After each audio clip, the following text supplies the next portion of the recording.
Okay, welcome to my experiment, which I'm going to call Do Apples Love? More appropriate title would be Do Apples Feel Love, but Do Apples Love sounds nicer. I was assigned a project to create my own physics experiment, so I did what all great scientists did, steal someone else's research. Recently I saw Skepchick's videos of her great apple experiment, which I'm basing my experiments on. Hers, of course, were in turn based off Nikki Owens' experiment of the love-hate apple, which in turn were based off some other guy who did an experiment with water, which was more or less the same. Now, there were several things I noticed of Skepchick that I'm sure a lot of other people did also. And the main thing I noticed was the end result, that she said Nikki Owens' hypothesis was incorrect. Now, my main difference is going to be I have a different hypothesis.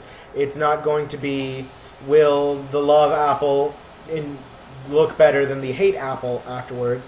My hypothesis, in fact, is do water-based beings, which we're going to call the apples, are they affected by intangible forces or emotions? And I'm going to be using 4 different apples rather than 3. I'm going to be using the love apple, which for, I'm going to say 10 minutes every day, I will time it, that I'm going to say loving things to this apple. I might do 5 if I feel like it. And then there's going to be the hate apple. For 5 or 10 minutes a day, I will say hateful things to this apple.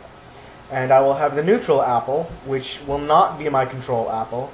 This apple I will just say neutral things to, and I will probably say things like a list of facts.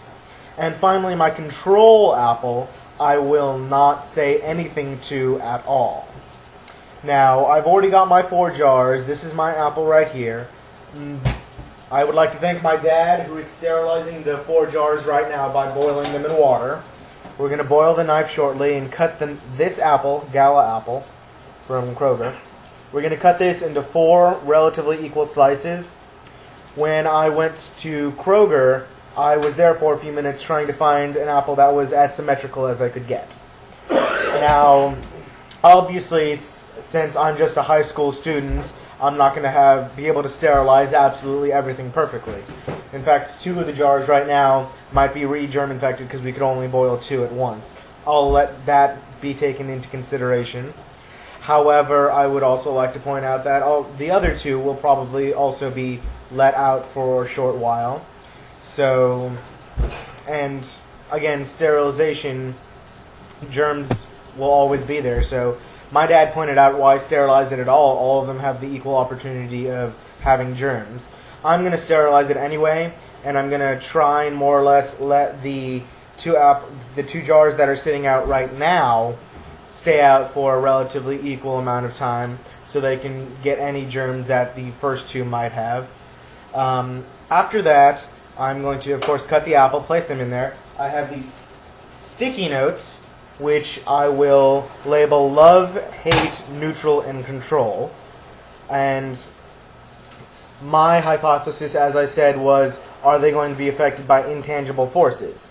Now, the 2 major differences on the hypothesis are the fact that, 1, Skepchick was expecting her experiment to disprove the hypothesis, which, according to Nikki Owens' hypothesis, that tangible things are affected by intangible forces, thus, in a way, according to my dad, proved Nikki Owens' experiment to be correct, because the apples could feel that what she wanted them to do, that she wanted the neutral apple to look worse than the hate apple, because that would prove her experiment to be correct in her own standing. I am just going to do this experiment. I'm not expecting it to support the hypothesis. I'm not expecting it to disprove my hypothesis. I'm just expecting the results to be relative to the hypothesis, hopefully.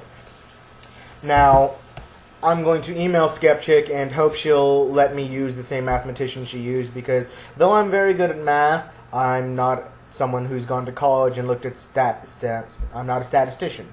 So I couldn't say, unless there's an overwhelming majority that there's any statistical differences, because I don't have that sort of authority to say so. But hopefully he'll look at my data, or she, I don't know if it's a girl, I think it's a guy, I think she said it was a guy. But hopefully that person will look at my data and tell me if there's any sort of, this is my dad, by the way, they'll tell me if there's any sort of a significant number. And the second part of my hypothesis is going to be, I'm not expecting it to be, I'm not going to say I'm expecting it, for it to support my hypothesis, the results would have to be along the lines of the love apple will look the best, then the hate apple, because the hate apple, despite being hateful, you're showing attention to. Then it will be the neutral apple, which you're showing less attention to than the hate apple. You're not acknowledging it, you're just talking in its general vicinity. And then finally the control apple, which will be ignored altogether.